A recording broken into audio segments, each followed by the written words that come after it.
Olá pessoal, neste vídeo falarei um pouco sobre o sensor orbital Aster e suas características que o tornam extremamente relevante para aplicações geológicas, principalmente quando nós estamos falando de prospecção e pesquisa mineral.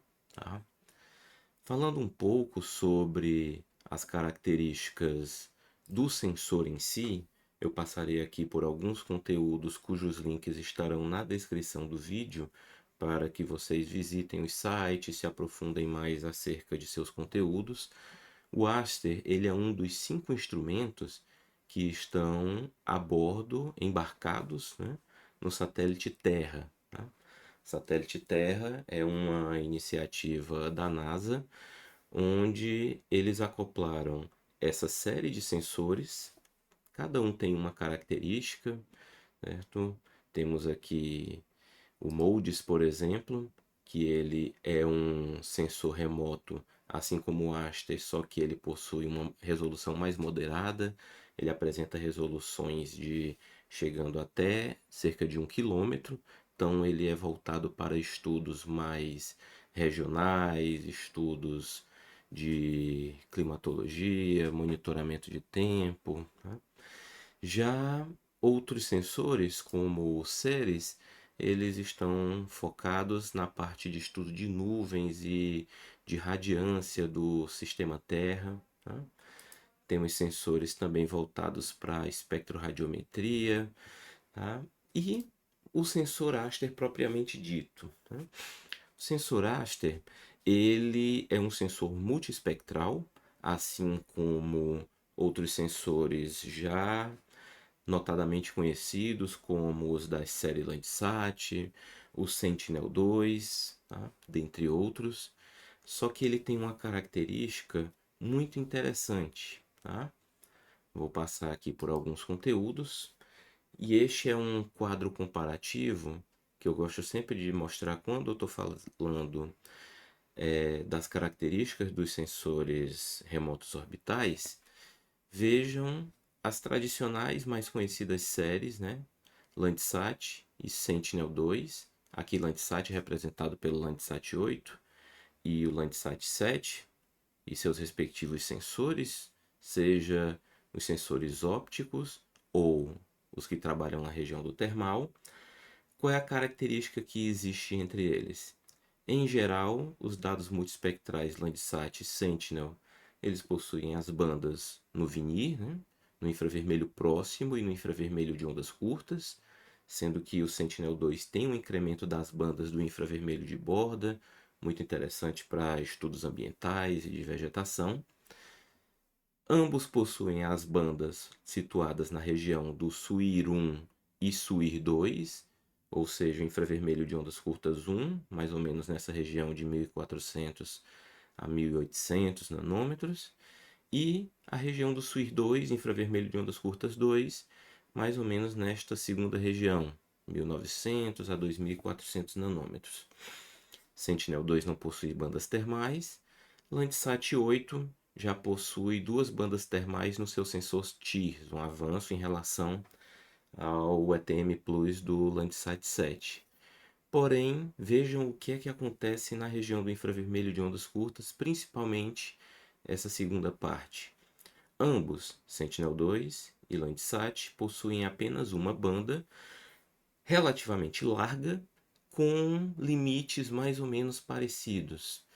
Significa que você vai ter uma espécie de homogeneização, digamos assim, ou diluição das feições de reflectância e ou absorção de alvos terrestres contidos nessa região. Porque, como eu só tenho uma faixa, eu não consigo muitas vezes diferenciar uma série de materiais e principalmente os materiais de interesse geológico, porque os materiais de interesse geológico eles possuem feições características de reflectância e absorção nessa região. Tá? Comparem agora com o sensor Aster. Ele possui as bandas do vinir também. Ele não possui a banda do azul, mas ele tem o verde, vermelho e infravermelho próximo, com resolução espacial de 15 metros. Salientando que o infravermelho próximo, o vinir, ele possui uma visada a nadir e uma visada para trás, digamos assim, que ele chama. Ou seja, ele consegue visualizar os alvos sob duas perspectivas distintas, gerando um par estereoscópico e, consequentemente, sendo possível montar modelos digitais de elevação. Tá? Ele possui a banda do SUIR 1, só que chegamos aqui na banda do SUIR 2, na região, perdão, e vejam, ao invés de uma, nós temos agora 5 bandas, com resolução espacial, pixels com 30 metros de lado.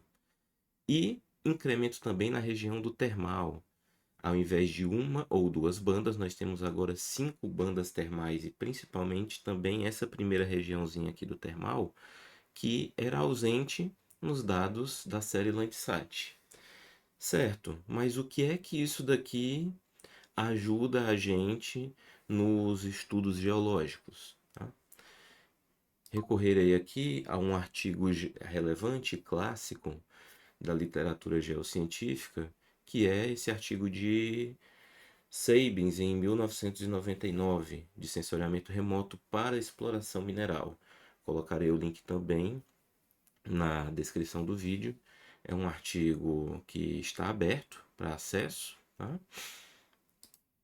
Abrindo aqui o artigo no meu leitor de PDF, ele faz essa revisão, tá? Por mais que não esteja, entre aspas, atualizada, né? Com os sensores remotos mais recentes, algumas técnicas.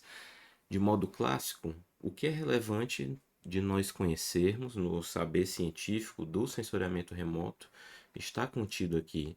Então é interessante que vocês passem por todo esse artigo para se aprofundar. Tá? Então ele vai fazer uma introdução acerca do tema, falar sobre os dispositivos de sensores remotos disponíveis no momento, né, desse artigo, vai falar sobre a série Landsat, veja que ele chegou até o Landsat 7, né, série Spot, o Averis, que é um scanner hiperespectral, e aí a gente chega em um detalhamento de cada um deles, tá? Vai falar das bandas, bandas de absorção, bandas de reflectância, comparação das bandas disponíveis em cada um desses sensores com uma série de alvos principais, como vegetação e alguns tipos de rocha. Ele vai mostrar alguns exemplos de aplicação, sistemas hiperespectrais, sistemas radar, mas o interessante começa aqui, o contexto de exploração mineral, onde ele vai apresentar uma série de estudos de caso para mapeamento de depósitos minerais. Só que quando a gente fala de mapeamento de depósitos minerais, muitas vezes, seja numa fase prospectiva, principalmente, seja já numa fase de lavra, onde a gente está querendo caracterizar melhor a nossa região, a gente está trabalhando muito com alteração superficial. O depósito mineral ele não está necessariamente aflorante. A gente captura muitas vezes a resposta espectral de minerais de alteração e muitas vezes minerais de alteração hidrotermal que vão caracterizar um depósito mineral. Tá?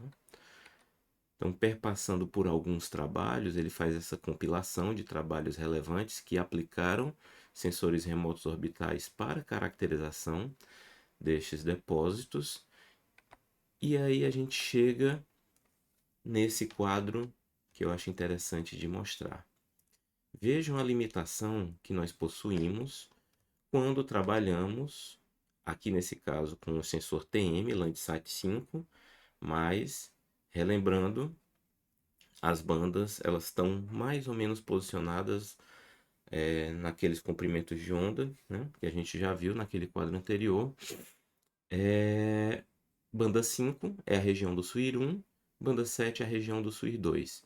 Lembram daquela questão de diluição, homogeneização das feições?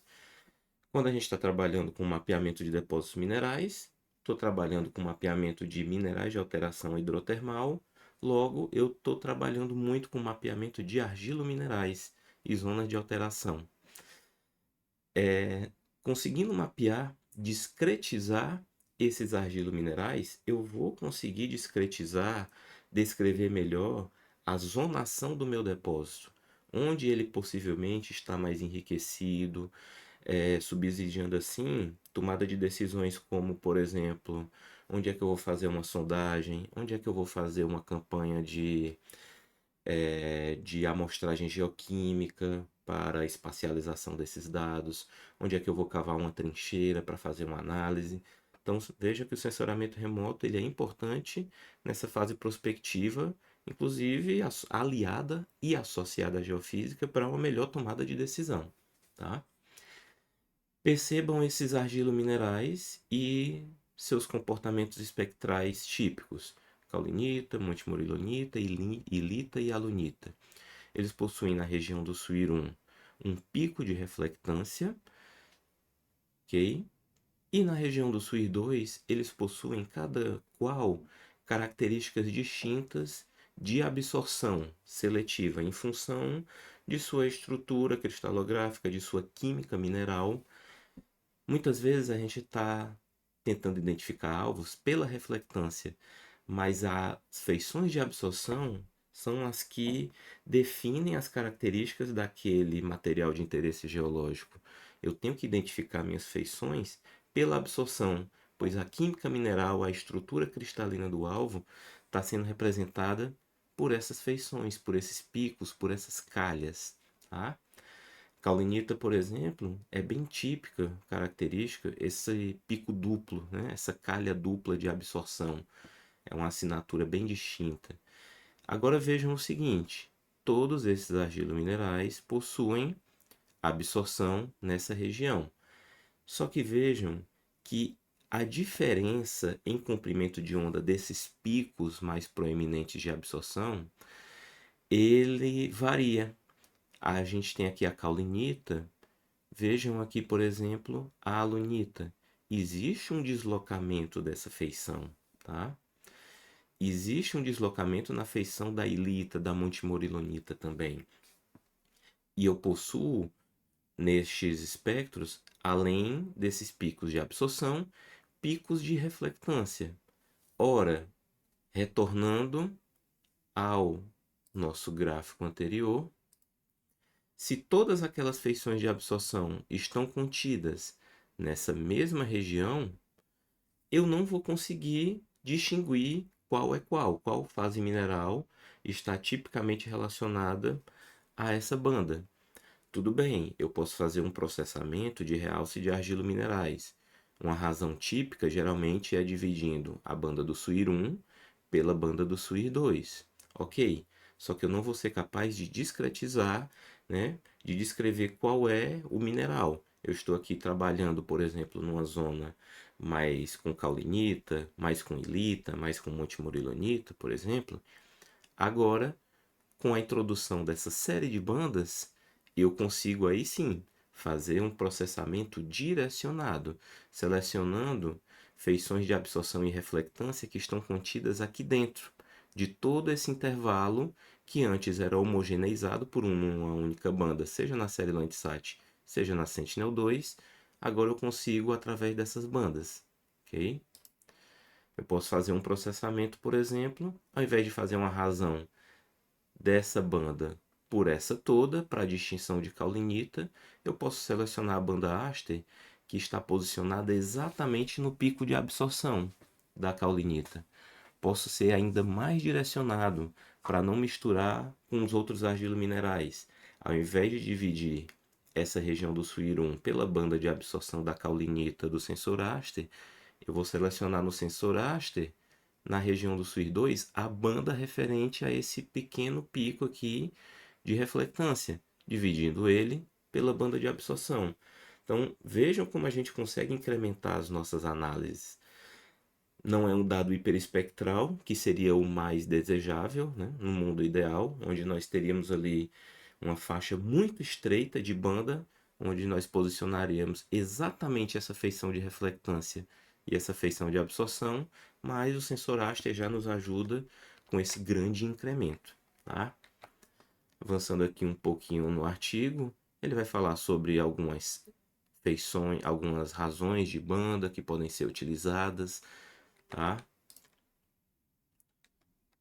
Só que eu quero chegar nessa outra aplicação Outro exemplo, tá? Mapeamento de depósitos de pórfiro, onde nós temos um zoneamento de alteração hidrotermal, zonas propilítica, argílica, fílica, potássica, cada uma com sua associação mineralógica. Logo, consigo discretizar melhor essa zonação espacialmente, fazendo um processamento direcionado com meus dados Aster. Tá? Mas eu quero chegar com vocês nesse outro gráfico. E cheguei aqui, tá? Falamos do infravermelho de ondas curtas, só que a Aster também possui esse incremento de 5 bandas na região do termal. E existe uma série de rochas e minerais que respondem bem a essa região. Uma série de granitos tipo A, granitos principalmente dominados por uma mineralogia com minerais mais félsicos, tá? Então, eles respondem bem, eles têm feições de absorção, de reflectância interessantes nessa região do termal. Retornando ao nosso gráfico, só tenho aqui no Landsat 8 e Landsat 9 duas bandas termais. Agora, com 5 bandas Aster, eu consigo diferenciar melhor uma série de alvos. Aqui é só um exemplo de algumas rochas típicas que têm respostas nessa região. E vejam, para leucogranitos, granodioritos, dentre outros, eu consigo pegar bandas termais de maior reflectância nessa região e utilizar essa região, que é uma região de absorção das bandas termais, e fazer uma razão entre bandas e tentando diferenciar essa série de alvos de interesse geológico. Outros alvos que também respondem bem nessa região do termal, nós temos pegmatitos. Né? Na minha região, Ceará, nós temos aqui uma série de pegmatitos com alguns deles com minerais litiníferos associados, como lepidolita, espodumênio, e o mapeamento desses pegmatitos direcionado a eles pode ajudar numa tomada de decisão em campo, a um mapeamento, a uma prospecção mais direcionada. Tá?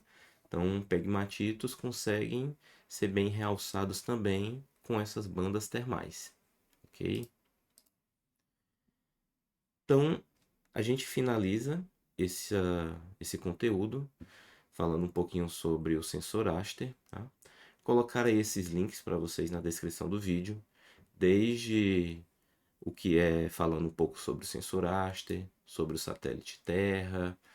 Existe um link específico do JPL, né, da NASA, falando sobre o sensor Aster, o artigo de Sabins falando sobre exploração mineral para sensoriamento remoto. Perdão, sensoriamento remoto para exploração mineral. Ah, e lembrando só uma característica do sensor Aster também, ele foi lançado, o satélite Terra, em 1999. O sensor Aster possui captação de dados desde ali fevereiro de 2000, porém, em abril de 2008, deixa eu verificar se isso está descrito aqui, não está. Mas em abril de 2008, o sensor SUIR, essa regiãozinha aqui, ó, do Aster, ele apresentou problemas.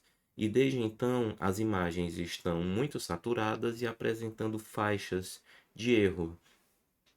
Portanto, na hora de fazer uma pesquisa por imagens Aster, que eu apresentarei para vocês em um próximo vídeo, a gente tem que fazer essas pesquisas, preferencialmente, se sua região de interesse está contida aqui, até início de abril de 2008, ok?